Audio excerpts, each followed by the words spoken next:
What time is it? Game time! Boo!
What up, Hollywood Polo? How was your day? It's your boys, Detroit Love, P-Dubs, Michael B. the Game Genie, and Nostalgia with another episode of the Super GameRoom Dudes. Let's get it started!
Welcome to the show. What's going on, boy? What's up? What is up? It is Friday. You are in the funhouse. So how you guys doing today? We got an echo. Who's got an extra mic turned on? I blame Detroit Love's fault. Yeah, whenever something goes wrong, you just blame Detroit Love. Yeah. All right, guys. Hopefully you guys liked that nice little HBO intro. That was a lot of fun. Who remembers HBO? Carl, you remember HBO on the weekends. And whenever that would fire up before a movie would start, we'd get all hyped. Like that was the song, wasn't it, my friend? Absolutely, absolutely. HBO was the man. That was the spot. Michael B., did that bring back memories? You didn't know I was going to play that, did you? I don't know if we had HBO in Canada. You had on TV, right? Geez, I can't remember. I had the Atlantic Satellite Network here in Maritimes. I'm seeing a lot of great comments in the chat from the usual suspects. All the usual suspects are here. We got Mike Caputo. We got Kamla. Hollywood Polo. How was your day? Hank Slight. Dan Freeman. Jaster. The Atari 2600. William Tinney. Who else is in this chat? Oh, my God. Everybody's here today. We absolutely love this. Full house. I mean, geez, everybody's here. Even Nostalgia. How you doing, Nostalgia? I'm alive. About to go into another lockdown. Oh, no kidding. Wide lockdown. Yeah. Listen, I'm a little thrown off right here. Whenever I hear the HBO opening, I expect to see Red Shoe Diaries. So is that coming on after this? No, but stay tuned for a brand new episode of Tales from the Crypt. right after this one. Nikki's here. We love Nikki. What's up, Nikki? All right, we got a ton to talk about. As you guys know, what we love about our show is we cover everybody, right? So we're going to try and cover as many companies and products and things going on in the arcade and gaming world for you as quickly as possible. And if you don't believe that that's the truth, Restalgia says it's for real with Restalgia. Dear God. Oh man, that's what nightmares are made out of. Guys, take your screenshots now. That is one of this week's. That's right, the first for real with Restalgia. There might be more later on in the show, and I saved the best for last. Shout out to Kama. Who's got that game in the background? What is that? That's Carl as well. Carl again, man. Carl. Come on, baby. Hey, Google, man. turn off the arcade. There you go. Every single person we had watching, their entire arcade just went off. Yeah. Feed everything. Well, we people come here for the information, but they stay for the giggles. Isn't that what we say, Michael B? It's the first time I've heard that, man. All right, so let's start burning through these companies, right? First thing, let's talk about the MVSX cabinet, guys. If you're interested in the MVSX cabinet, I did release a video earlier this week on my channel, but just as a reminder, the MVSX cabinets are in stock. Just go to snkmvsx.com and click on where to buy, and go ahead and click on buy now and get your orders in. Products are in stock, shipping out promptly. So if you're interested in this product, you definitely want to do it. And Restalgia, what are your thoughts, my friend, that I did confirm with Bill and the team there that although they told us when I interviewed him a month ago that they were probably going to have to block the high-low hack on these machines in future waves, this particular wave, it's not blocked. Is that a good sign, my friend? I don't know if it's a good sign, but that means that anyone who wants to get their hands on this to mod it, now's your time, because you're kind of at their mercy for when they do decide to block it.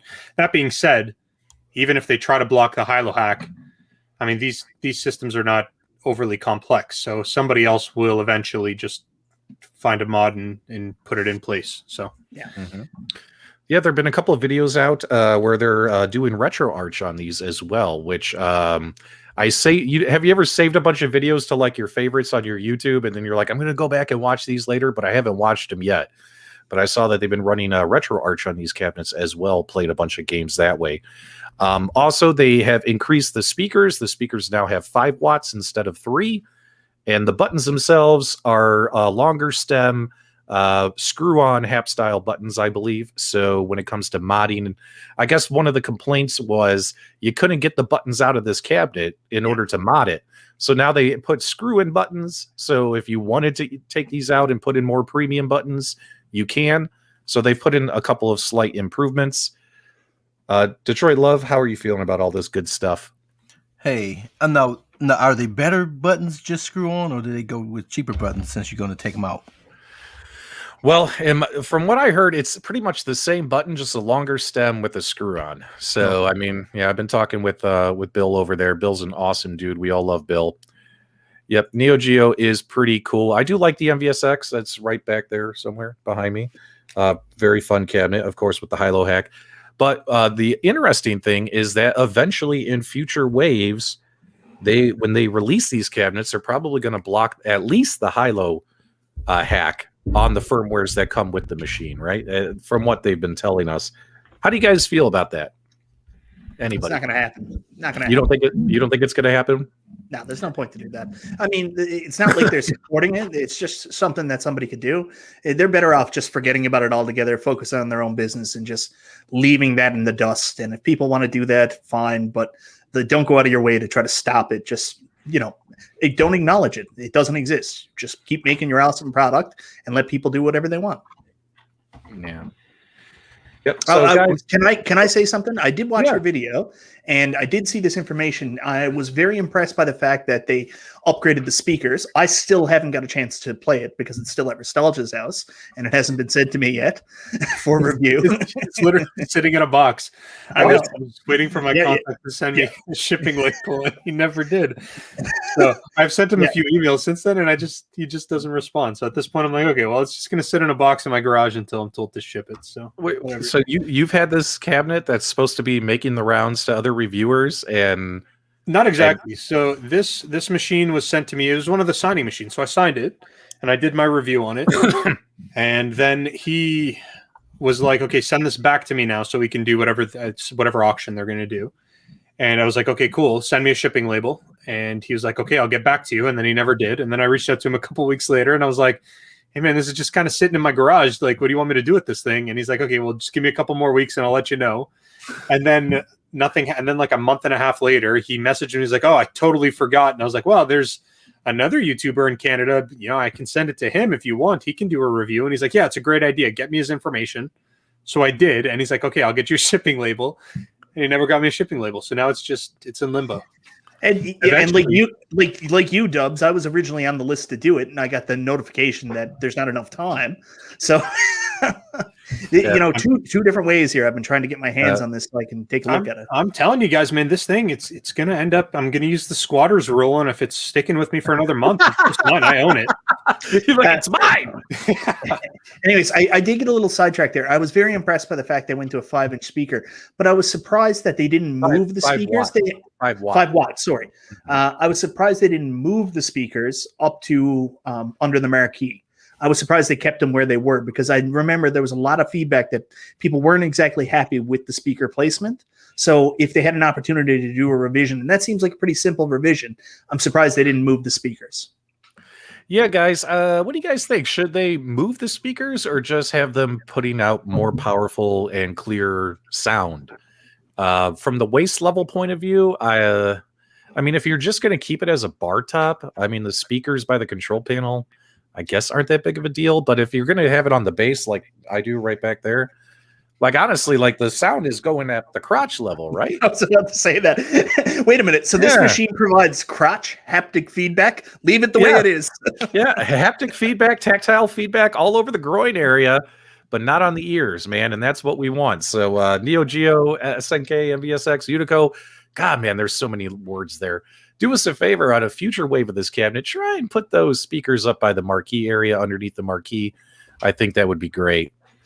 All right, guys, let's move on. We got a lot of companies and stuff we want to talk about. Latest news from the Toy Shock front is a lot of folks were hoping that this month was the month that they were going to receive their 1.3 version PCB boards that were promised to them, that they also paid $10 for.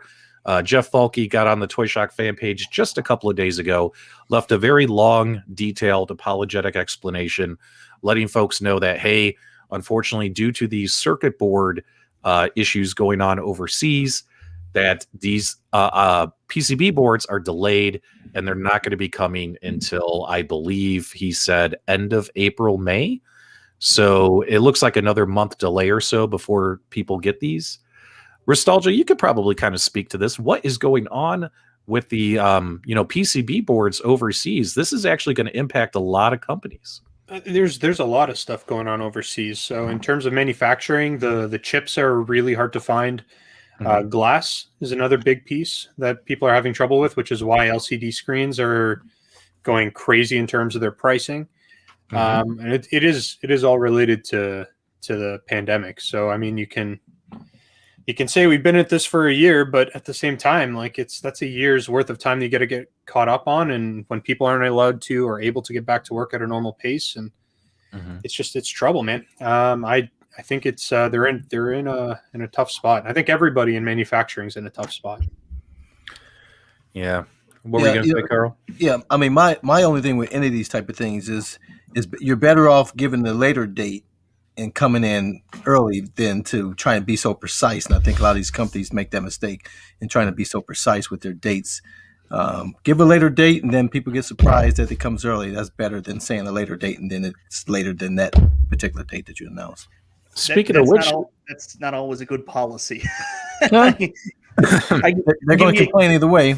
No, I'll give you an example why. Because I just lost my mind here in Canada there a couple days ago because Best Buy had received their pre-orders for their Arcade1Up Legacy cabinets, and they mistakenly thought there was a release date. So they had their supply and were just sitting on them because they had an arbitrary release date for no reason.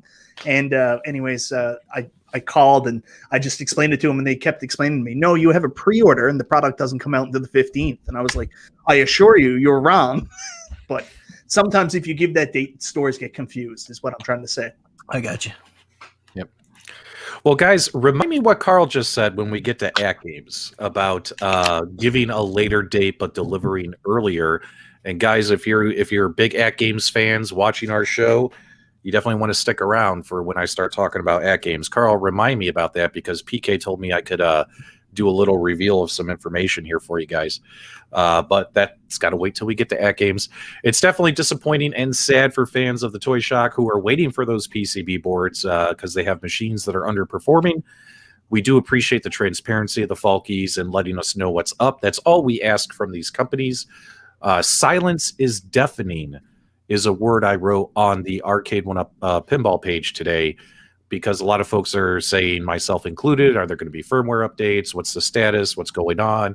And silence is deafening. So at least giving us information helps, even if it's information we don't like. Does that make any sense? So I'd rather hear this than not hear anything at all. And hopefully that'll turn around for them as well. Let's talk about the other company now. We have so many things we want to talk about, and we really want to get through everything and not make this an hour-and-a-half show like we usually do. Let's talk about iiRcade. Hashtag IIR Glass is trending all over Twitter. Michael B. the Game Genie, what is IIR Glass, and why is this so important? Well, they're going to change out that plexiglass bezel and replace it with a tempered glass piece. So that went live today, did it not, P-Dubs? So people could place their order. I think you placed your order, didn't you, P-Dubs? Yep, I placed my order for my IIR Glass tempered glass screen protector, $50 free shipping if you just want the standard shipping. If you want to have it UPS to you and get it like within 2 days, they're going to charge you like $100 for shipping. But I'm not in that big of a rush. Yeah. So I'll pay $50 free shipping. That's a good deal. Go ahead. Yeah, so I mean, for people that have been only into the arcades since like the Arcade1Up stuff came out and like some of the other stuff, and like you're used to plexiglass on your screen, it's one thing, but like real glass makes such a difference. And this was such a good move on iiRcade's part. I mean, the entire cabinet is premium, and now you get that premium cover over your screen as well. So good job on them putting this out and doing it at such a reasonable price. Like, I mean, even if you tried to get a piece of tempered glass cut and then put on your system, you're going to be paying just as much as that anyway. So good job. Yep. Nostalgia, what do you think about the tempered glass screen? I want to hear your opinion on this. I'm a big fan of it, but before I, talk over everybody like I always do, because I can never shut up, why don't you tell us what you think about this product? Yeah, I mean, I don't have a ton to say. I think tempered glass is a smart move. I believe they're going to be the only company in this niche that is doing a tempered glass screen protector. So I think that's actually really cool, or I should say on an arcade machine. And I like it. It's definitely the better way to go. Easier to clean, doesn't scratch as easily. It's going to have better visibility. There's 1,000 reasons why it's a good move. So I think, yeah, good job. I like that they're doing this. Absolutely. And I don't have any problem with my screen on the iiRcade. So, I'm glad that people who are not satisfied with it have an option to upgrade it. So that's pretty cool. Now, I did see a couple of folks in their fan pages, not too many, right? A lot of people are like, hey, it's an accessory. It's something new. I'm interested in it, or hey, I'm not interested in it.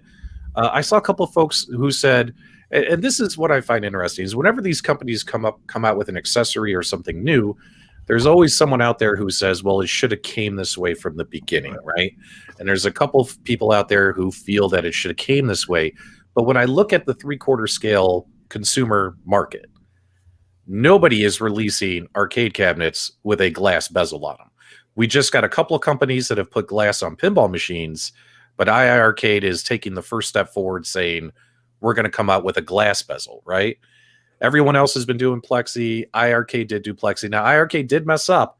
Although I have a great relationship with Zhang, I'll tell him any day of the week, you ship out plexi covers with only one side of the plexi protected, you're going to have issues, right? And a lot of people got scratched up bezels, and they were unhappy. And I totally understand and respect that.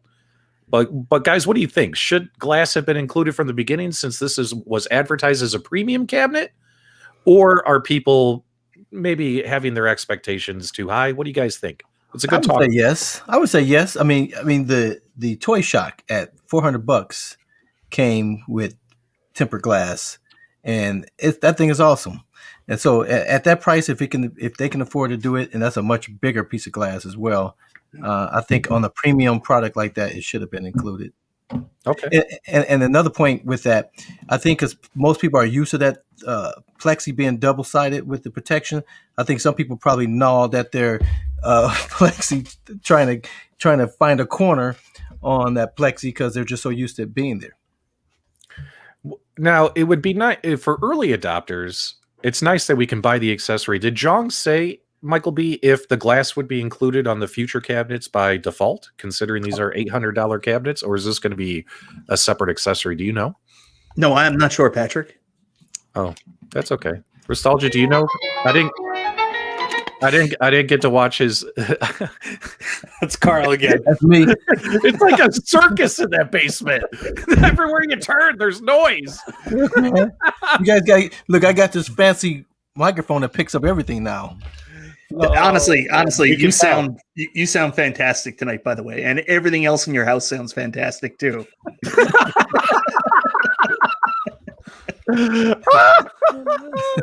Oh, that's good. Oh man. Oh, okay. Hold on. I'm prepping the next thing here. Now, the other super cool thing is obviously Space Ace came out last week, which we covered last Friday, and a lot of people have been buying it. It's now one of the top selling games on the cabinet. It plays really well. But also Jong dropped another a little nugget today. The Reventure has hit the game store, and I think it's only like $6 or something like that. $6 or $7. It wasn't that expensive on their store. I bought it, and I still haven't turned on my machine to download it yet. But anyone in the live chat, have you played Reventure before, or did you buy it on your iArcade and play it today? And was this a cool game for them to add to their library? Nostalgia, are you familiar with this game? No, I've never even seen it. I've never heard of it. No idea. Yeah, I have no idea. Is this a modern game? Is this an indie game? Like, what are we talking about? Give me some context. It's a modern indie game, but it has like, I think well over 100 endings or something of that nature. Like, I've never played it before, and I still need to download it onto the device. I did buy it. I just haven't even tested it out yet.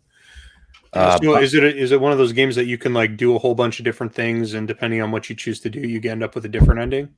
Yeah, I believe so. Yeah, I like games like that. Yeah, so when it comes to replayability, or it sounds like that. The replay factor, yeah, that it sounds like that's going to be there. And Jong did a live stream where he played this game for like 30-40 minutes for people, and it actually looked pretty fun. I like the retro, like all the look at these graphics. Isn't that hilarious? Michael B, is this going to end up on your iArcade? I'm not sure. I'm going to have to look into it. It looks pretty cool, but I don't know if it's something that's going to. This looks like a game you could play on your watch. A lot of times, I'm going to be honest with your average gamer. That's a stylized choice intentionally, and they're going for a very specific fan base to try to pull up the strings with certain people, like especially old DOS base. Like I look at that and I think of old DOS base, adventure games you used to play on your computer back when I first got a computer in the early 90s. So that definitely kind of hits the funny spot for me right there. So maybe that's kind of the aesthetic they were going for. But Kevkart does have a good point, though. He just posted in the chat that you spent $700 on Burger Time. What's another $8?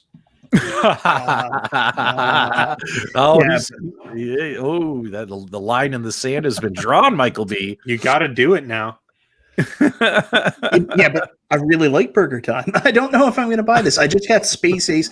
I'm also at a point, guys, like where, and all of us come to this at some point, where you just get overwhelmed by all the things you have and all the things you want to enjoy and want to play. Like I've got PlayStation 1 games still sealed that I haven't got to yet that I've been meaning to get to. So I'm at that point right now where it's just like game overload. And I'm the kind of person I like to play everything and finish everything. So, I don't know. I just got Space Ace, and I'm going to be streaming Space Ace tomorrow night, possibly. So let me get through Space Ace first, and then I'll make up my mind on Reventure. All right, let's pivot over. So, guys, that's what's going on with iArcade. Now, let's talk. Wait, now before we move from iArcade, I did get my my fire stool finally from Harbor Freight. Can you show it to us? Can you go grab it? Yeah. All right, guys, let's check this out. Detroit Love is going to put a swivel on this thing in about What was Tuesday. that? Oh my God! It is a goddamn circus down there. Who's making that noise? Carl, What was that? put your phone on silent. Look, man, these are urgent things here, man. Oh my God! All right. So, P-Dubs, can you from now on get the Benny Hill music? So whenever Carl has a segment, we can just play that in the background. All right. Well, hey, can you bring the stool over? Like, I seriously want to see it. We've been hyping this thing up for weeks. Well, I mean, I have the Double Dragon iiRcade, so this thing is fire, baby, and it goes nice with it. It looks really nice with it. It's fire, baby. It's fire. Fire stool sounds like bad Mexican.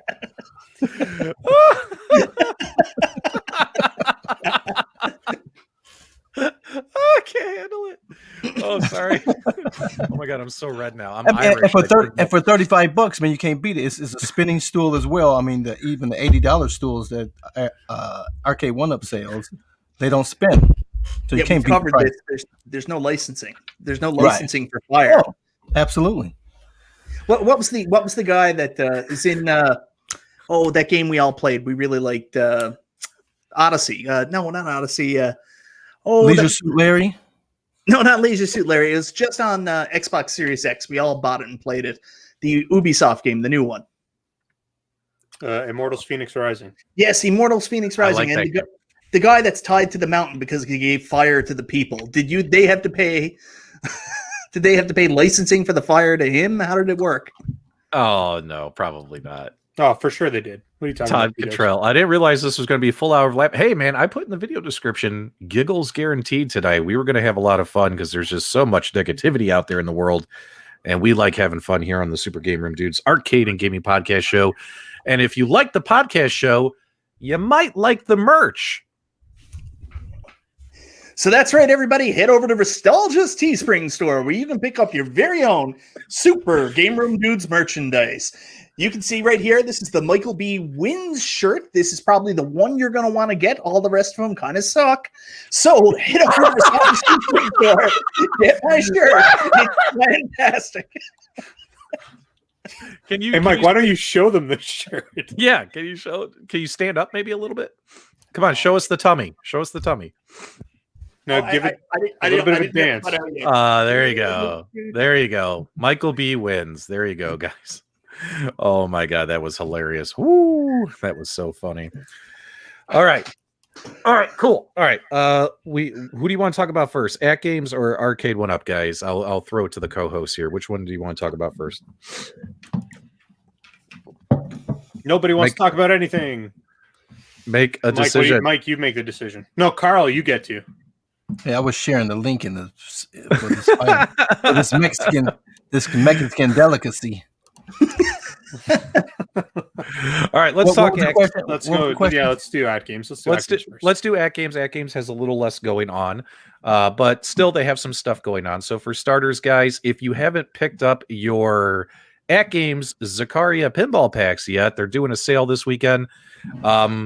It's the most confusing sale of all time. This is the original. Is this the ad that makes sense, Michael B? Normally $50 per volume, now just $35 per volume. 10 volumes are available.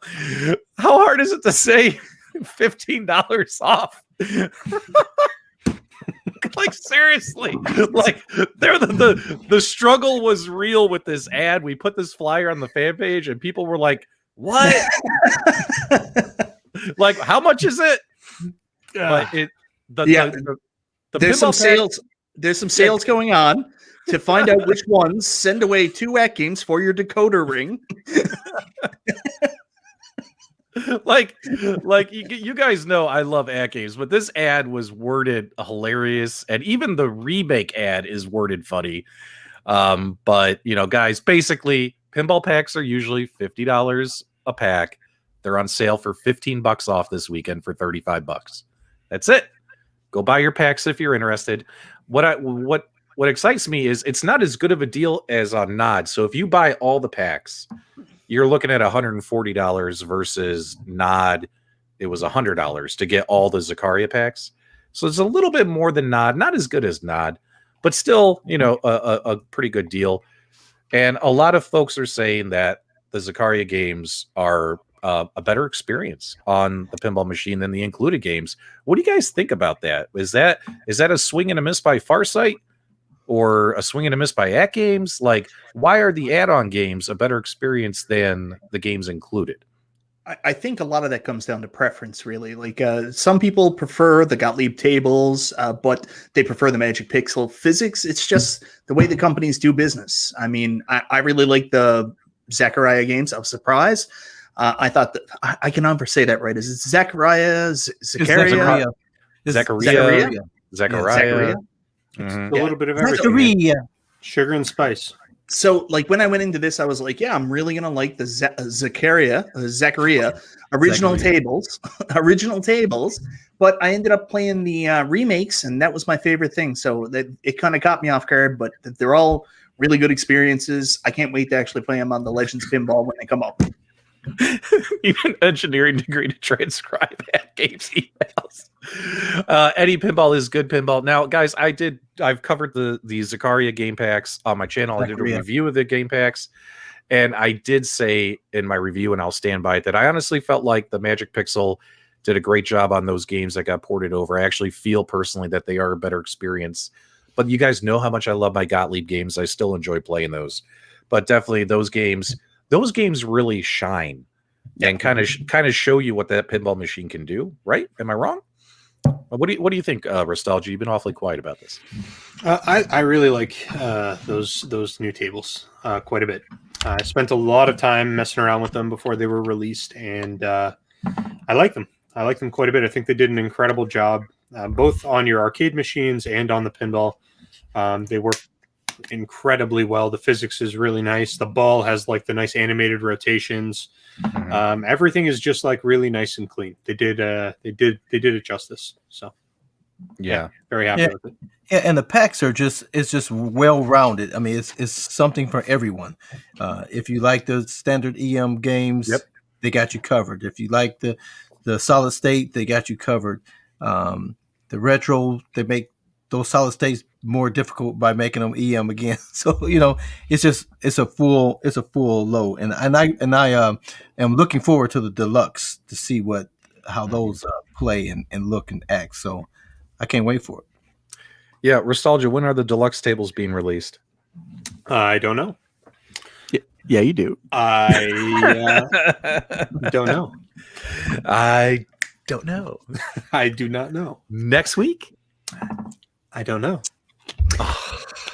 Nostalgia, have you played some of the deluxe tables? Don't even know what you're talking about. Oh, look at this guy.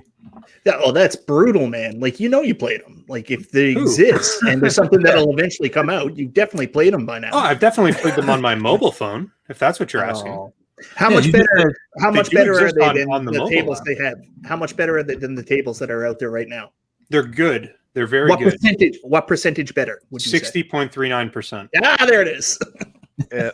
So, we might know when they're coming out, guys. Don't mean to tease you guys in the live chat. We know you guys are interested, but we can't tell you. But soon is the key word, right? Soon. So get excited. Those games are going to look and play and be even better on this system as well. The deluxe versions. Now, AtGames, though, did have a little hiccup, in my opinion, this week. I updated my firmware, the new pinball firmware that came out. And I don't know if it's just me. I maybe only saw one or two other people on the fan pages mention that there's some audio issues now after the firmware on the pinball machine. What were they mentioning? Like there's a delay now with the sound and the haptics with the Gottlieb games. But what's interesting is when I go to play, it's only happening on those games. When I still run the Zaccaria games off of my USB, no issues. So I've seen that comment a few times today on their fan pages. I updated my pinball firmware and I'm seeing the same thing. So guys, are you guys seeing the same thing out there? Let me know. Have any of you updated? Did you update your firmware, Detroit Love, today? I didn't update it today, and if I had, I hadn't played the Gottlieb tables in a while, so I wouldn't have experienced that. I've been playing the FX3 games in these tournaments. And the last one I've sucked at, so I had to give up. Yeah. Now, in my opinion, when this stuff happens, let me ask you guys a question. I want your honest answers in the live chat, everybody. When you know you have a connected machine with a company that has their in-house own engineers who also partner with the developers and, for the pinball games and stuff, and you know that they do weekly firmware updates, does it give you a better sense of security knowing that, hey, they released a firmware, and it's just like my company, the company I work at, you release a firmware, you fix something, but you end up unintentionally breaking something else, right? Even happens at my company. I work at a pretty big company, guys. But don't you feel a little bit better sense of security knowing that another update will be coming soon and it's not going to be stuck this way forever? Because unfortunately, like with the Arcade1Up pinball machines, like I posted it something on Arcade1Up, I was like, these pinball machines had bugs. Is there a fix coming? Nothing, no word, no response, no reply. And that concerns me as a consumer. It gives me that less sense of security that this is going to happen. So what do you guys feel about that? My long-winded question there. Do you think I'm off my rocker here or what? Well, we're not going to answer that question, but your first question, indeed. I mean, sometimes it's overwhelming that every time I turn on my machine, there's an update. But at the same token, it's great that there's an update because if anything that they've discovered and found out about, they've fixed. So, every time, Carl, you move your arms down, the vibrations go right into your mic, and it sounds like a thunderstorm. Yeah, it's wonderful. You love it. I do. I'm full of sounds this week. Yeah, you are full of something this week. That is true.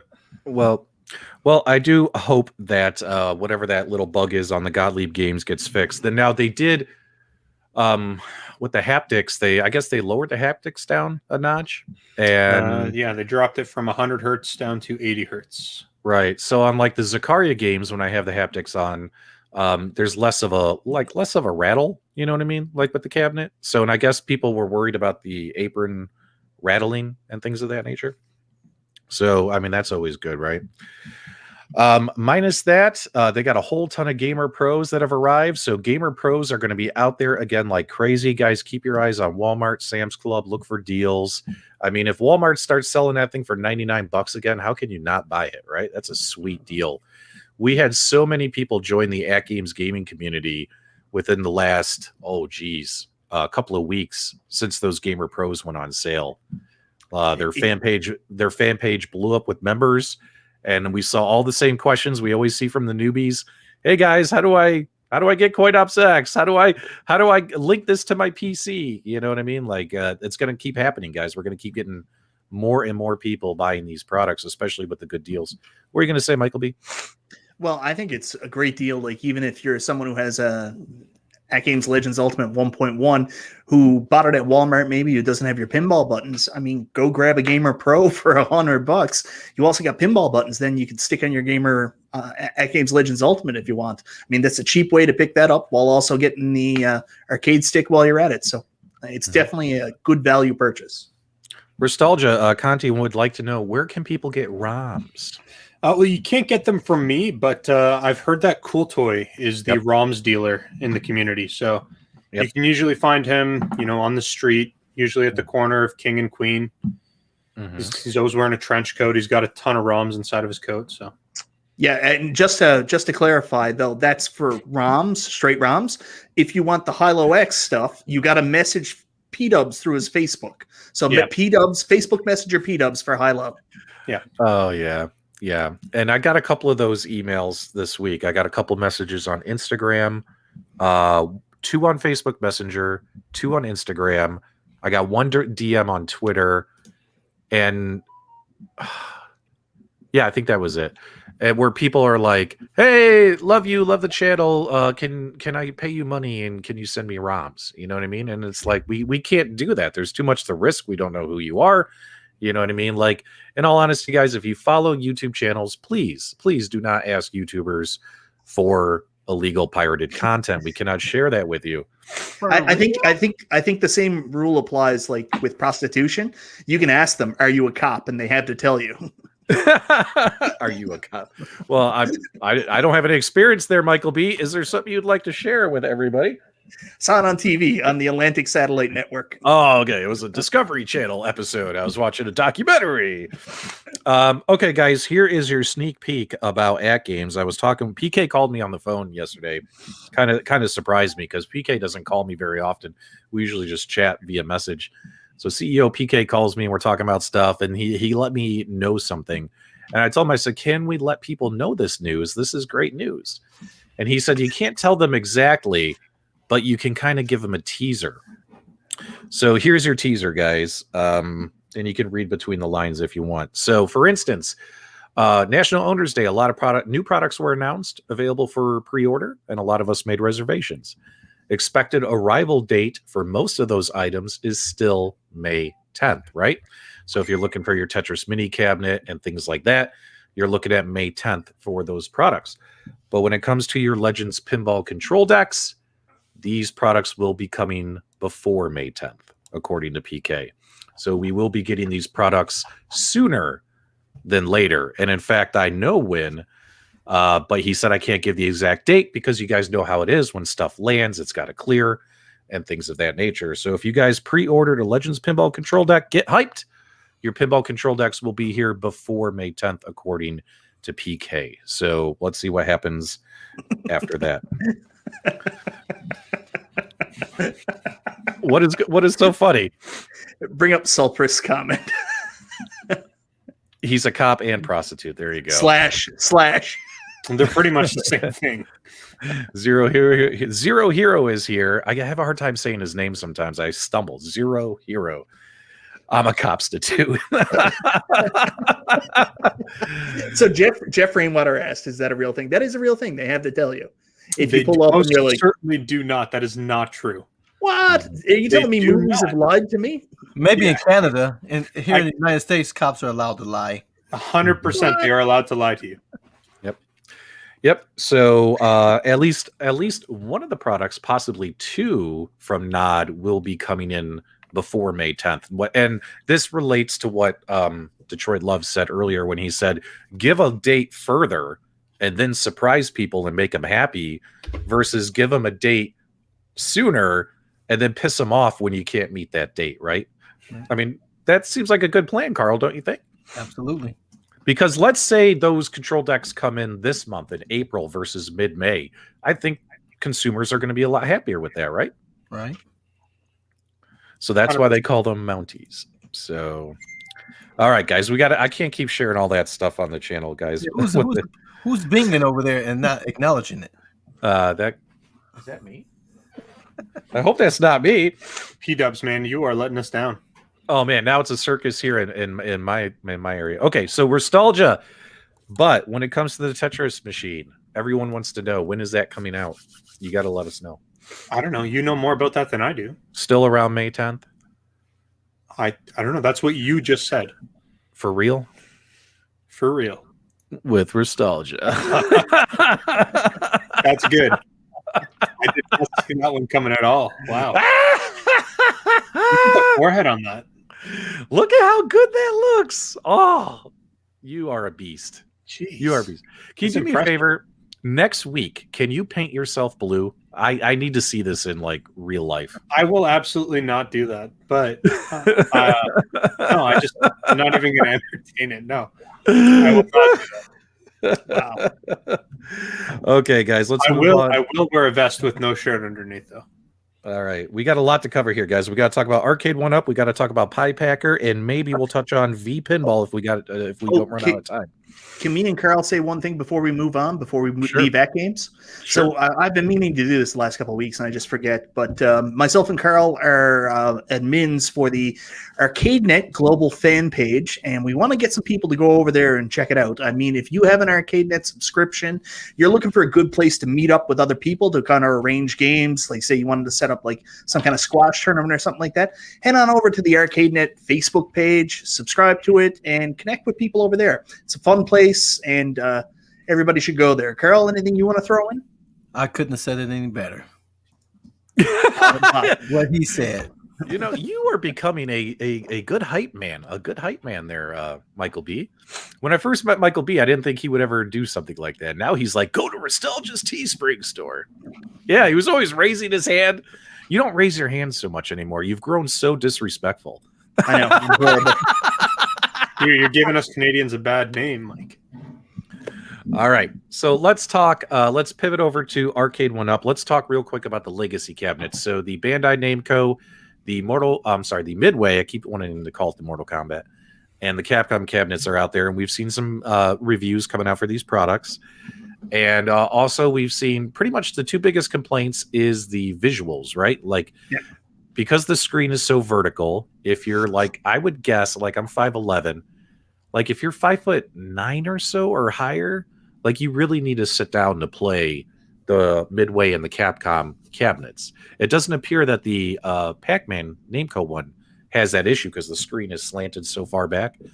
But yeah, guys, you have to sit down to play, which is a little sad because, you know, sometimes I want to stand up in front of my arcades, right? And then also the other big complaint from folks is the ledges on the control deck, right? And now real arcades did have ledges. I mean, not all of them, but a lot of them had ledges. But the difference is you would have anywhere from like 3 to 5, 6 inches between the joystick and the ledge. Plenty of room to fit a cupped hand playing with the joystick. I'm not going to do any joystick movements because we'll never live that down for the rest of the episode, right? You know, if I'm over here doing stuff like this. So you do it anyways. So you just you're somewhere between 3 and 6 inches too. So. Right. Well, I kept it kind of low, right? Like, you don't know what's going on over here. But what's interesting though is, like, on the Arcade1Up cabinets, because they're 3/4 scale, you only have about 1.5 inches between joystick and ledge. So your hand is resting on the ledge predominantly. What do you guys think about this before I tell you my opinion? Go ahead. I can't really say anything until I get to experience it for myself. I know a lot of people are pretty frustrated. The one review I saw where it actually stuck out to me and said, I can definitely see that being a problem was, I can't remember exactly whose review. It might have been Fishbee Productions for some reason, I'm thinking. That he actually showed that if you rub your hand off it enough, you can actually rub some of the earth off the cabinet. It'll start to peel off if you're rubbing in a certain way. So that concerned me. But again, it's something I got to see until I play it myself. Joystick motioning is not a crime. Thanks, Dan, for sticking up for me. Everyone's panicking. What about you, Carl? What do you think about these legacy cabinets and the concerns with the ledges on the control decks and the screens being too vertical? What do you think, buddy? Well, I don't have those height problems that you guys have, so it's probably perfect for me. You know, I'm sorry. I gotta jump in. I gotta jump in there again. Why don't you have those height problems, Carl? I don't know, because No, you're supposed to say because I'm a shorty. A shorty but Gordy. Carl, how tall are you? Do you want to share with everybody? I'm 5'7". He's a very tall 5'7" for his age as well. He's growing really quickly. Like, it's very surprising that he's achieved 5'7" at this age. So kudos to you, sir. So yeah, that's what's funny too. It's like, I always thought Carl was like this big hulking brute. And I'm like, one day I'm going to meet Detroit Love and I'm going to be like, this guy could totally kick my ass. Like, the day I meet him. But well, Carl, I can still do that, but yeah, probably. Probably. That's where I was going. You ruined my joke.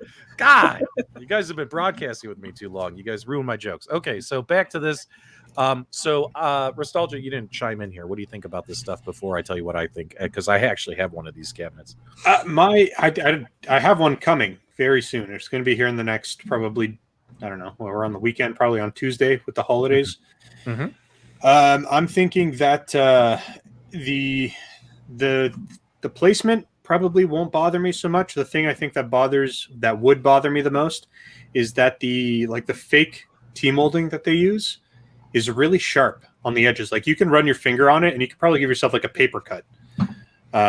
It's like it's sharp. It's not like actual T-molding. T-molding is like nice and soft. It's rounded. You could rub up against it and it's not going to really cause any damage. But what they use is sharp. So I'd imagine that it'd just be like uncomfortable on your hand when you're kind of resting it and leaving it on there. So I have it And in my opinion, the ledge gate is overblown. When I played my cabinet, it didn't really bother me at all. Yeah, true, my hand is sitting on that ledge a bit, my cupped hand, but it didn't really bother me from a playing perspective. I didn't feel like I couldn't execute or play the games or have a good time. However, here's the caveat. After playing on that machine, testing it, getting ready to film my review video for it, I noticed that one of our viewers here, they put it in the live chat earlier. The graphics have started peeling in that spot from my hand being there. You know what I'm saying? So it's not uncomfortable to play, but now my graphics are damaged on the edge of that, on the edge of the ledge. Does that make sense? It's starting to peel. Yeah. So that's my only complaint about it. Honestly, it didn't bother me at all. So they elected to not put the plexi and go back into the Gen 1 control panel? It's the art on the outside of the cabinet. You're rubbing against it, so it starts rubbing off on the outside of the ledge.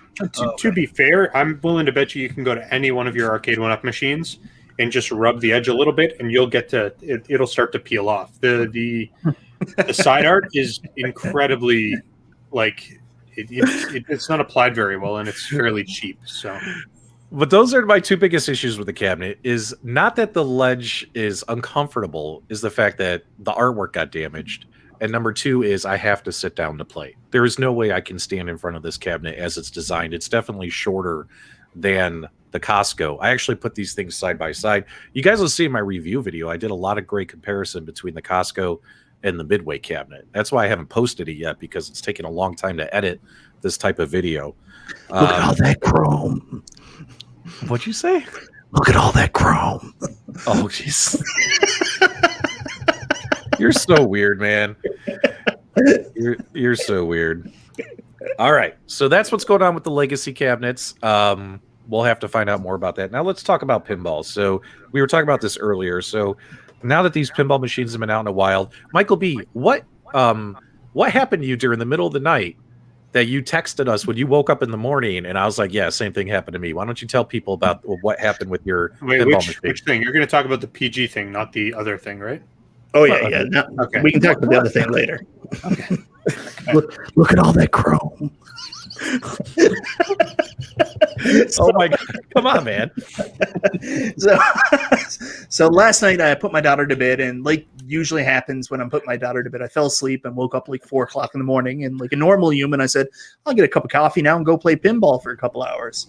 So I came downstairs and I started playing pinball. And earlier in the day, my brother came over when I first got my table, and he put up a huge score on Medieval Madness. And I was determined that I was going to beat it, and I just slightly missed it earlier in the day. And I said, I'm going to go back and do it. So I started playing, and I scored 36 million. And I was like, awesome. So I went to put in my score. And when I hit M, usually I would follow that with an S, but for some reason it double fired, and I put 2 M's in by pressing the launch button. So then I put my B in, and I said, that's weird. I must have ham-fisted this. So I went back in, started playing again, got even better. I got a 46 million score, went to do the exact same thing, and this time I only lightly touched it. It still double fired and put in 2 initials under Medieval Madness for the top score. So I was like, geez, it must be just my cabinet. But I told you guys about it, and P-Dub said the exact same thing was happening. So I want to make a joke about this. Like, everybody asked why the scores were so low on Marvel and Star Wars when these tables first came out, because the first time you play them, you're going to get like the top score. But the scores on Attack from Mars seem really higher. Maybe they made the scores so unattainable so you wouldn't realize the glitch was there with the double fire button. No, because they use, I think, the scores that were programmed in the original arcades, but that is pretty funny. So what's funny is, yes, so there's a definite glitch in Attack from Mars. You're supposed to be able to use either the plunger or the launch button to enter your initials when you enter your a leaderboard score. But when you hit the launch button, it enters it twice. If you hit D, it goes DD. Right? And if you try to hit backspace, it'll delete everything, right? So you either run out of time to put your initials in, or you end up putting in bogus initials, right? It's messed up, right? Now, on the Marvel pinball machine, which I also have, that issue is not present. You know what I mean? Like you can hit the launch button and it enters one letter. It doesn't double enter letters. I put a post on the Arcade1Up page today. I was like, is this something you guys can fix? Let us know. And no response from them or Zen Studios. So so that's one small issue. Obviously, we've all identified that Whitewater is absolutely unplayable. So you pay $600 to get a cabinet with 10 games, but only 9 work. So we're waiting to hear if Arcade1Up and Zen, because they can flash the firmware on this Nostalgia, right? They should be able to. Right. So it's like either, give us a firmware update via micro USB to fix the games or replace it with something else, right? If that game can't be optimized. What do you think, buddy? The reason why I'm hesitant to think that they're going to do it is because their firmware is not locked down. It's very easily exploitable. So maybe Zen Studios doesn't want to release a public firmware where people can download it, because I'm telling you right now, the firmware on their website, I can grab that firmware. I can very easily, anybody can easily extract it.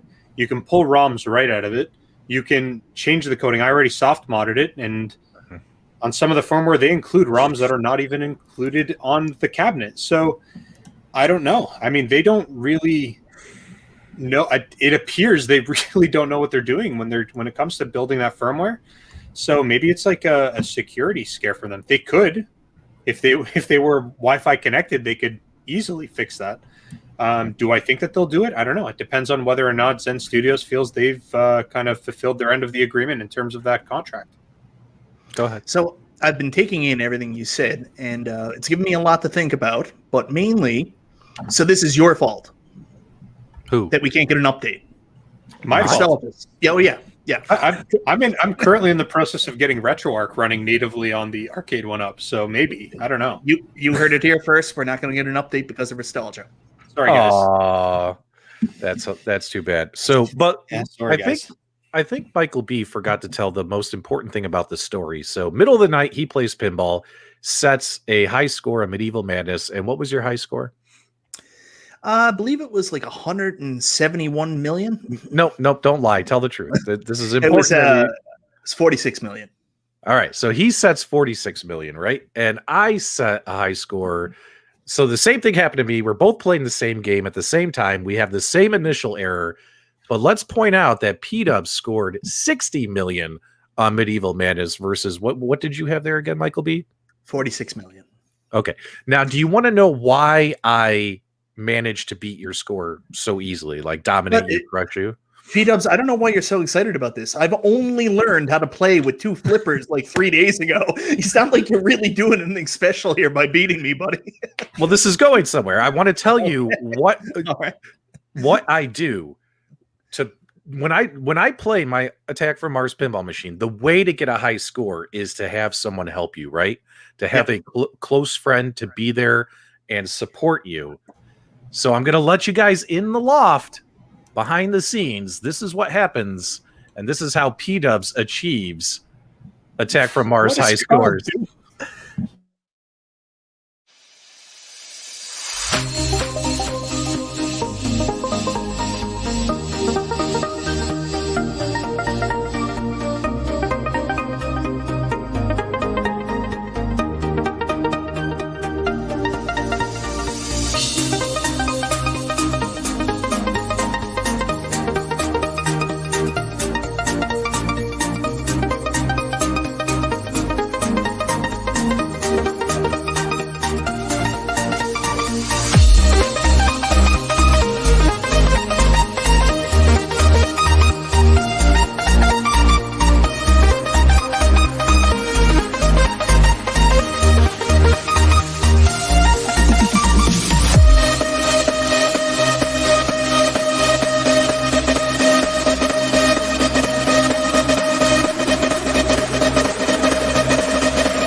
And that's how you beat Michael B. the Game Genie in pinball. It looks like the alien was taking advantage of you in a couple of those shots. That movie was terrible. Terrible. Hashtag release the Snyder cut. All right. But that's what you need, guys. Sometimes you need someone to hold you up because these Arcade1Up pinball machines are so tall. Someone's got to hold you up and get a good view of that table, get a good view of that DMD so it's less washed out and you're able to actually secure a great score in pinball. Mike, did you enjoy that, Michael B? I really enjoyed that. I was laughing quite a bit. I assume I was muted so you couldn't hear it. But can I ask you an honest question? Yeah. Did you actually buy that for your Attack from Mars review and it didn't come in time, so you did that after the fact? Yeah, I thought so. I was like, damn it, it's not here, but I got to get this review out. Amazing. Oh, well, I like that. Wow. A lot of people enjoyed that video in the live chat. Thanks so much, guys. We live to serve. We live to entertain. Nostalgia, did that make you want to now do your Buck Hunter review that we've been waiting for? Yeah, that was the first thought that came to mind. I'm watching that. I'm like, man, this is making me want to review Big Buck Hunter. Yeah, that's exactly. Like, I can't wait to dress up like Mrs. Cogs and do the Buck Hunter review. Oh, man. I don't know that that's happening, but yeah, that's exactly what I was thinking. That was epic. But hey, man, it's all about having fun, right? You know, goofing around in your arcades, you know? I thought that was hilarious. So, you know. Yeah, I enjoyed that quite a bit. Can you imagine if that was the intro to my Attack from Mars review video? Like, everyone would have, like, turned it off. Like, I'm not even going to watch the review. So, you know what would make me so happy right now? We know Carl had to leave, so he didn't exit the conversation. He just left his screen there. Please tell me he didn't mute it, and everything that happens in his house is still going to come on the video. Well, so Carl did tell me before the show that he had to leave at 9:40 Eastern time or something like that, or 10:40 was it? I can't remember what time. But he had something to do, so he may have left for that. You know, he does have kids too, you know, and stuff like that. So, all right. What else is on our? We hit an hour. Are we done, or do we? No, we're not done. We have so much more. We want to talk about other things? All right, we got a $5 super chat from Zohar. What are the chances you allow Nostalgia to do a video tour of his figures in the back? They're really cool. I'm all for it. Nostalgia, do you have a mobile camera? Do you want to do that? I do not. So why don't we do maybe next week I can show that. We're talking about just these ones here? Yeah. Or wherever. He wants to see them. I've got I don't know what is in there. There's 10 of them in there. It's just those are my Batman figures. So oh yes. Okay. All right, go ahead. No, you were saying. We'll do that maybe next week or something. As soon as I can figure out a way, maybe I'll pull them out and have them on the desk and show them off that way or something. I got a funny story about one. I'll probably tell it to you next week. But I moved from one house to another, and I dropped it, and it shattered. And I nearly lost my shit. So I gathered everything and got super glue, and I spent like 4 hours super gluing every stupid piece back together. But I guess I'll show that to you guys later. That's a lot more work I would have put into it. Oh my god, the people who watch our show are hilarious. This is a funny comment as well. Yes. Okay, so we'll plan on doing some game room tours in another episode. Like maybe we could all do tours on the same episode. We just tour around all of our houses or something. Yeah, we could have done a tour of my house this past week when I took everything out of my arcade, put a home gym and all my storage stuff in here, and then decided to remove it all again. So it's been a fun week. All right. Well, there is something I did want to talk about here because, you know, we got another new thing hitting the world very, very soon. We have Piepacker coming. And I don't know if you guys are familiar with this or not. So timeless retro games, online multiplayer, and video chat. Nostalgia, why don't you do you want to kick it off here and kind of tell people what this is? Yeah, I will in a second. I got M. Tucker asking me what is the Thanos thing on my desk here. Oh, let's get you full screen here. It's just a Thanos action figure that's still sealed in the box because that's just how I do. Mm-hmm. So, yeah, that's all it is. I also have Iron Man behind me, too. So you're like anti-Cool Toy. Cool Toy takes everything out. You leave it in the box. I don't – it's not like a choice. It's just because, like, I get them and then I set them aside and then I don't ever do anything with them at that point. Like your Arcade1Up cabinets. Yeah, I've still got Outrun sealed in the box in the garage. I've got my Marvel pinball. I have not opened that yet, and I've had that for weeks. I just opened up my Attack from Mars, and I probably should do a video on that. But yeah. Now, no, it's also to notify everybody, the return policy at the Brick, where he bought his Marvel Pinball, is 48 hours. So that's long since lapsed. yeah. So I'm assuming that it's working out of the box, but if it doesn't, I'm pretty much SOL. So Yeah. So we have Brad, who we love. Brad, he asked us, why do we not have all of our arcade machines turned on behind us? Well, for starters, a lot of them look washed out this far back. yeah, look at what's happening on my NBA Jam. I mean that doesn't look pretty, what Nostalgia's got. And number two is sometimes, depending on the camera you're using or whatever, sometimes the auto focusing will try to focus on like whatever's on that screen, and then it kind of looks terrible as well. It'll make me all blurry. Nathan Henderson, $5 super chat. Think that alien is familiar with Piepacker?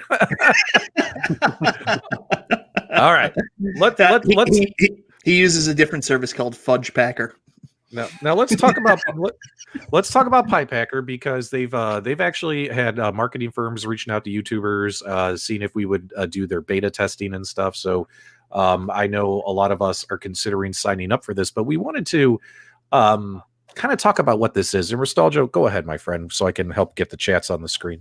Yeah. So I mean, so it's actually a two-part system. So they have a digital service, and then they also have a physical device that's going to be released as well. But in terms of the digital service, it's very similar to what we see with Arcade1Up, where they have a bunch of retro games on an online server that you can log into on your PC. You can invite your friends to play into your instance, and you can actually play those games online with your friends where you may have never been able to play those games. So I think they're launching with like 60 licensed titles. And then the second piece is that they've got a piece of hardware that you can actually take your physical game cartridges, dump them into it. It'll dump the ROM, upload the ROM into the server, and then you can actually play the games that you own on the server by inviting your friends in with you as well. So it's pretty interesting. It's going to be dependent on, you know, the quality of the server, and if their technology for dumping the ROM actually works really well. That'll be interesting. I feel like there may be some licensing stuff going on there that I'm not 100% sure how they got around. Just because when you got a physical game and you dump the ROM, you have a license for that ROM to be played natively, but I think cloud is different. So I'm curious to know how that's all going to work. But I guess, I mean, whatever, it's your game, so do with it as you please.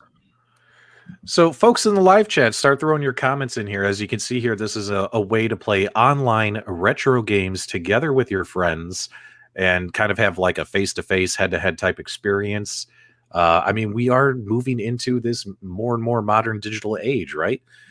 And you know, this could be fun, right? I'm willing to beta test it and see, like, is it cool? Is it good experience? But I want to hear your guys' feedback. Michael B., what do you think about this? I think it's really, really cool. It's really innovative. The fact that you can bring your game in, as long as, like Nostalgia said, it's legal. But I'm excited to try it out. I remember when people first started talking about Nintendo Online, and we started talking about playing those games online, and I was like, how cool would it be to play some classic Nintendo games against each other, but online? Like, I've got friends in North Carolina, Seattle, Washington, and like, I'll never get a chance to play a game with them, probably one-on-one. But now with a service like this, we could probably load up an NES game. Like, we could play ice hockey against each other, even though we're in different places. So I'm very excited about NHL 94. Well, there's already different ways to play NHL 94 against each other. But yeah. Real quick, guys, Dwayne in the chat says he sent a super chat and we missed it. I just scrolled back through the chat, my friend, and I don't see it. My chat only goes back to the 7-minute mark on the screen I'm at. So if I missed your super chat, I'm so sorry. But send me an email to pdubsarcadeloft@gmail.com, and I can obviously refund you, or I'll send you oh, you know what? Email me your address, Dwayne. I'm going to send you a Pac-Man tote bag.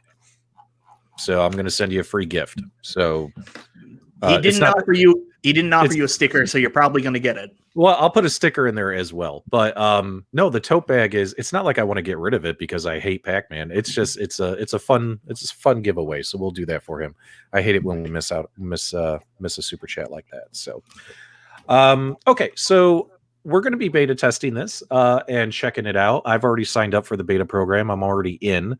So we'll give it a go. It doesn't hurt to try new things. I'll be honest though, am I super excited? Like this is going to be the greatest thing ever? Not yet. You know what I mean? Not yet. But it could be fun. And Michael B, it'd be another way for me to kick your butt in video games, my friend. Yeah, but that's not very hard. So come on now. You guys are funny. Yep. So guys, if you're interested, so they're going to be doing a Kickstarter. If you guys want to check out their website, it's just Piepacker, which it's kind of a goofy name. Just go to piepacker.com. Spelt just like it sounds, piepacker.com. The Kickstarter starts on April 20th, which is in a few weeks, 17 days. And you can get up to speed and see if this is something you're interested in. So this is kind of, it's interesting. Absolutely interesting. I like the concept. So yeah, I like the concept. And we are playing, like, think about it, guys. Like, everyone's like, do you think like 4 years ago, people would have been like, God damn it, I wish this arcade. Well, actually, no, they haven't been around 4 years. Is it 2 years ago? Is it 2 years? When did Arcade1Up release the Mortal Kombat Generation 1? 2018. Right. So do you think in 2018, they came out, and let's say before AtGames came out, where they had ArcadeNet and the ability for us to play, because they have the ability to play games online immediately upon launch. But do you think when that Mortal Kombat cabinet came out, people were like, God dang it, Arcade1Up needs to make Mortal Kombat online back in 2018, the first generation? No, people were just excited to have a Mortal Kombat, right? But now here we are a couple years later, and we have online play with a lot of these companies, iiRcade, Arcade1Up with NBA Jam, right? And then also, of course, AtGames, right? Who's kind of like, in my opinion, the leader of that stuff, because they've been building the infrastructure for years, and they already have so much of it set up. Whereas it's not like peer-to-peer, they actually have servers and things like that. So what's interesting is now everyone's like, they expect the next Mortal Kombat cabinet from Arcade1Up to have online connectivity to play each other, right? It just seems like that seems to be the direction we're heading. Am I wrong? Like, we all want to have connected games, even if these games weren't designed that way originally. What do you think, Michael B? Well, I mean, this is a different animal. This is not arcade. This is console. So we got to be clear about that console. And looks like there's also some. Well, there's some arcade games. There's some arcade games in there. They have Rage of the Dragons and things like that. Okay. Well, I mainly saw this console where you could bring your own cartridge. But yeah, I think that Arcade1Up opened their own Pandora's box when they started delivering Wi-Fi capabilities for NBA Jam. Like, it was awesome, like dope AF, because no one expected it. If they had just released an NBA Jam without that feature, everybody still would have said, holy poop, NBA Jam. But then the fact that we got a taste of it, now we wanted every cab to be Wi-Fi. And there's a huge benefit to these cabs having Wi-Fi. It's because the updates can be done so easily and so painlessly. But it's just, once we were given it, now we want it on everything. It's like a light up marquee. They take away light up marquees, we're going to be like, where are the light up marquees? Yep. Yeah, it just seems that, even though these retro games that we all grew up with and that we all love growing up with, we want to play them with our friends, even if they're across the country, is where I was going with that, Michael B. So yeah, I'm pretty excited. I think it's interesting, but, is it as cool as, like, what about like the Nintendo Switch, Michael? You and I can play an 8-bit Nintendo game together and a Super Nintendo game together. Provided it's on their, list of games that they have, right? Mm-hmm. On the Nintendo list, you're saying, on the Switch list? Yeah, we could do that. But this one here is, you're going to be able to bring your own cartridge, right, Ristalgia? That's right. Yeah, that's what it appears to be. So, but it doesn't. I don't know if you can find a picture of that that console ROM dumper. Let's see. I thought I saw it in the trailer, right? It's definitely in the trailer. I just don't know where it was. Well, nope, that's a cartoon. No, it was farther in. Yeah. Well, we'll just have to be patient. Okay, so we'll just sit here and watch for 3 minutes. But no, the what it appeared is that it was one single cartridge slot. And the cartridge that they had on there looked like a Super Famicom cartridge. So it opens up a lot of questions. Are we talking when they say bring your own game, they're going to provide you with one device that can, say, pull ROMs off of, pull the game files off of Super Nintendo cartridges? Wow. Or are they also going to be able to do, we got a big super chat there, but are we also going to be able to do like NES, Sega Genesis? Yeah, right here. Pause it. There you go. Oh, sorry. I was There's checking. adapters for nostalgia. If you take a look at it, if you go back, I know That's what I want to see. Yeah, so close that out. Yeah, there you go. Yeah, there's an an adapter. So yeah, I can see that there. So my gut says they're going to sell you the base console. The Pi Reader is what they're calling it. And then you'll probably have to buy the console adapter for what you want. So I'm assuming we're going to have support for Super Nintendo, regular Nintendo, Sega Genesis, maybe Game Boy, Game Boy Advance. No. You don't think so? Nope. What else could they possibly do there? I don't know. You're getting NES. You're getting Super Nintendo, Super Famicom. You'll get Sega Genesis and probably get like the Master System and stuff like that. Maybe Master System. Maybe there's not 100%. I thought it was the same pinout. So maybe if they can do one, they can do the other. Yeah. Master System and Genesis, same pinout. I thought it was the same pinout, but maybe I'm wrong. Well, I'm thinking about the Retron 5. Yeah, because the Retron 5 came out. You could pop the. I think you could put Master System and Genesis in the same cartridge slot, but maybe I'm wrong about that. All right, we'll get to this super chat in a minute. Real quick though, one of the funniest things I've ever read here is you guys remember the movie Cable Guy? One of my favorite movies of all time. You remember there's the information superhighway. We're playing Mortal Kombat with a friend in Vietnam. You know what I mean? That's Zohar. Thanks so much for that, man. I love that. Yeah. Keon sent us a $50 super chat. Thank you, P-Dubs, and the rest of the peeps who helped me get AtGames Legend Pinball reservation taken care of. Use this for a future giveaway or something as a token of my appreciation. Keon was having some issues, and he was talking with us in Discord about getting his order fulfillment, and we, of course, helped him out. And also, AtGames stepped up as well to help Keon out. So it was really cool community effort to make sure that he didn't miss his Legends Pinball Machine order fulfillment email.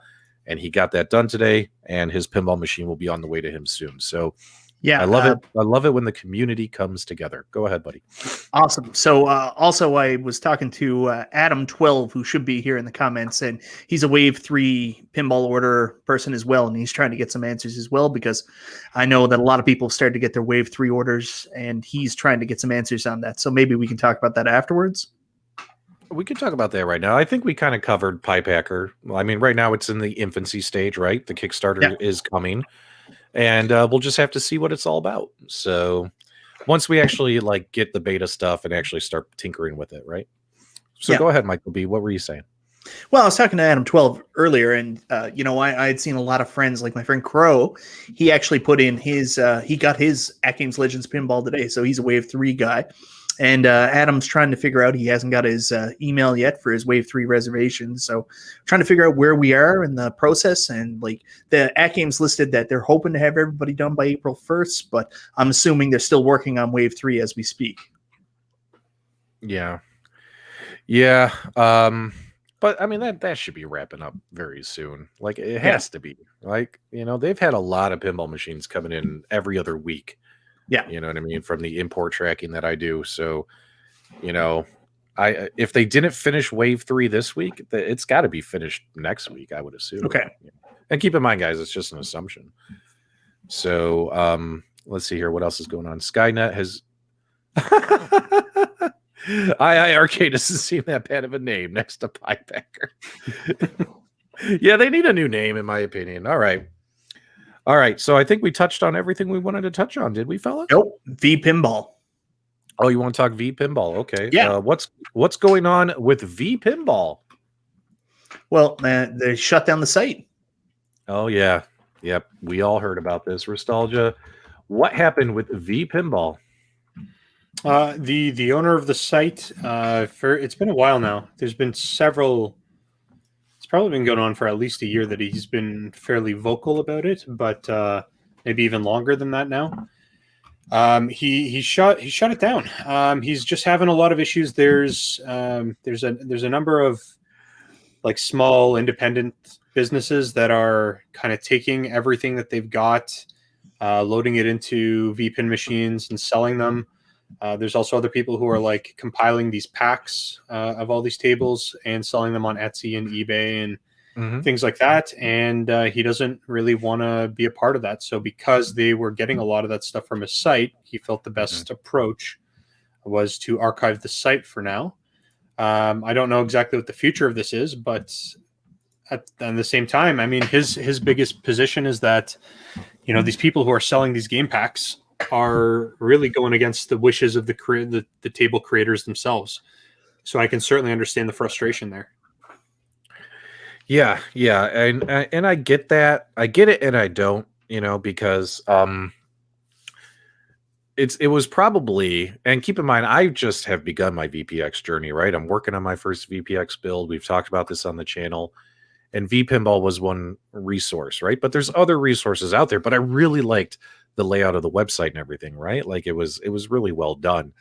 Now some of these other websites like they not as pretty, right? Not as easy to navigate. But I get the frustration because people were building packs and, you know, but they were selling the packs commercially, right? And I totally understand the creators getting upset about that. But then again, you know, the selling part I don't like. The pack thing, though, is the pack thing so bad? That's what I'm trying to get to. The selling thing, absolutely. Like, if guys were downloading and creating builds and selling the packs, kind of like CoinOpsX. Like, I'm not a fan of people selling CoinOpsX on eBay or Etsy or stuff like that, right? When it's something that you could download and do yourself for free. But the guy's selling it, like, you know, making a profit off other people's work. Like, I totally get that argument. But what about just if people were able to access a pack, you know what I mean? Like for free, not they're not paying for it. Is that such a bad thing? And it seems like the VPin community really wanted people to go table by table. You know what I mean? They want you to go table by table by table by table versus getting a pack that had a couple hundred tables on it. It's a little bit more complicated than that, I think. I mean, these tables are... Oh, we got Carl back. Mm-hmm. Hey, Carl. What up? So these tables, one, they take a very long time to make. This is not something that somebody throws together in a weekend. This is something that takes people months, if not years, to complete certain tables. There's a lot of tables that have years of development in them. Mm-hmm. And the biggest problem is that there are like quote unquote rules to those sites, to the communities. And one of the biggest thing is, you know, you gotta respect the table creator. They made this table so you can enjoy it. They're not monetizing it. They're not selling it. They're not trying to make money off of it. They're doing it for the community. And they don't want their tables included in a game pack that is just going to get looked over. They want people to, if they're getting involved into the hobby, they want people to spend the time, learn the software, learn the quirks, learn the ins and outs, teach yourself how to do this properly, and make it a proper experience. And I think that, you know, the idea of them being annoyed about the packs, I don't have any gripe with that. If they're annoyed with it because they said, hey, don't put our tables inside of packs, and people are going behind their back to do that and then monetize it and sell it, even if they're giving it away for free, that's not what the table creators want. So respect that. Because if you lose those table creators, you guys are going to have a whole bunch of nothing. So these are not things that, you know, is super easy to do. So I kind of get where they're coming from on this one. Yeah. Now, the guy ended up taking down the entire website. And Carl, how did you feel about that happening? Well, you know, I had a pretty strong opinion about it. I understand exactly what Ristal is saying and what the community feels. But I feel if you really love this hobby that, you know, you proclaiming, why just abandon it like that? That just seems reckless, in my opinion. And why not pass it on to someone else to manage it if you're just so fed up with it, if it's such a great resource, which it was to the community. So I just didn't get that. You know, I just feel it was something else behind the scenes, because obviously people have been sharing, just the same way ROMs have been shared from Cool Toy and other people there. You know, it's been happening.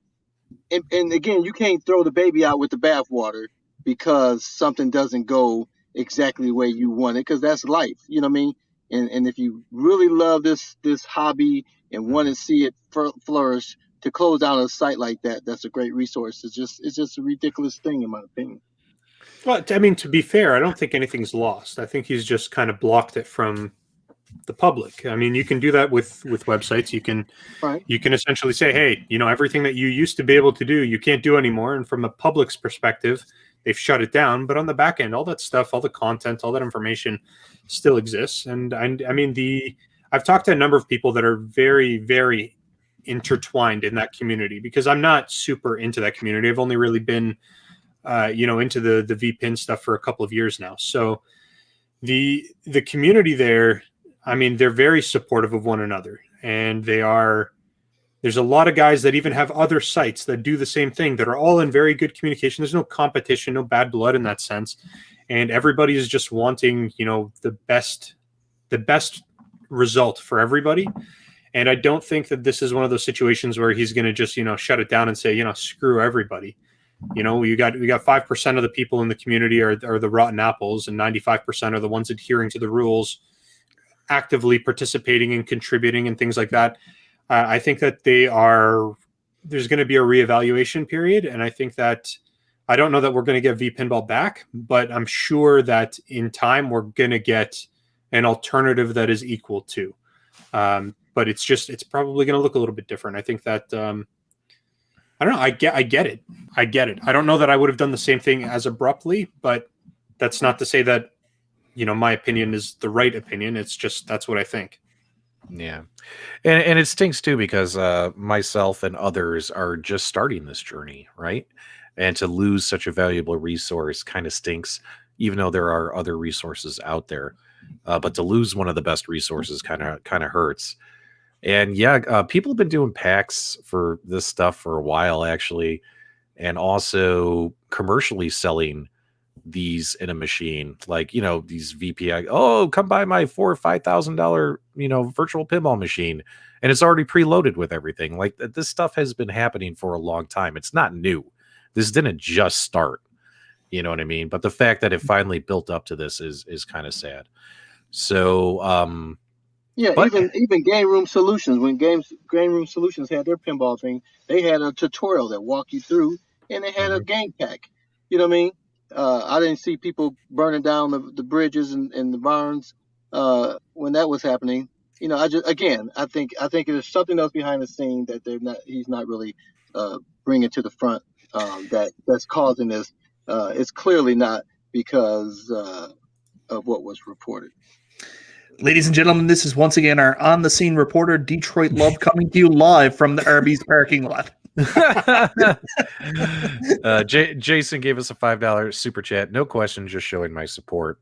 So let's see what happens. A couple of the guys who run the other virtual pinball websites that we've kind of shared their names in the comments here, VP Universe, VP Forums, have actually reached out to the gentleman who runs vpinball.com and offered to host his stuff on their servers, from what I saw in the VPX Facebook groups and things like that when I was looking into what's been going on. So we'll see what happens, right, guys? This just happened. I don't think we know enough to properly report on it. But I do think that is virtual pinball going away? Is no one ever going to see it again? Absolutely not. Not a chance, bro. Like, once it's out there, once something hits the internet, it's there forever, baby. So if you're a virtual pinball fan, don't worry, guys. It's just a hiccup in the road on the journey to building the ultimate virtual pinball machine. We've hit 90 minutes, guys. It's really time to pull the plug. I did not want to do a 90-minute show, but you guys made me do it. Remember, it's all the Canadians' fault. Do me a favor, guys. Just when you think you're out, we keep dragging you back in. Do me a favor, guys. Make sure you give us a thumbs up on the way out, no matter what YouTube channel you're on right now, because we're live in 4 channels. Give us a thumbs up on the way out. Leave your comments and feedback. Make sure you subscribe to all the hosts. And we always appreciate it when you guys hang out here at the Super Game Room Dudes. Who wants to do Carl's outro? We can't end the show without Carl's outro. Mike Nostalgia. No, I already said it first. Mike does. Nostalgia. I don't even remember what his outro is. Well, guys, we will see you on the web. Wait. Before we do that, before you guys leave, don't leave yet, guys. Before you guys leave, what we'll do here is we'll play that HBO thing for you guys on the way out. Oh, for the love of God. No. So, Oh, look, Carl. You got him. all right, Yeah. Carl, Here he is. send Hopefully everybody the out. outro. Send Don't crash everybody, your car. send everybody on their way so we can roll the outro. All right, guys. We appreciate you guys checking us out this week. As always, make sure you like our videos. Make sure you subscribe if you hadn't. And until next time, guys, we'll see you on the road. Enjoy the HBO, guys.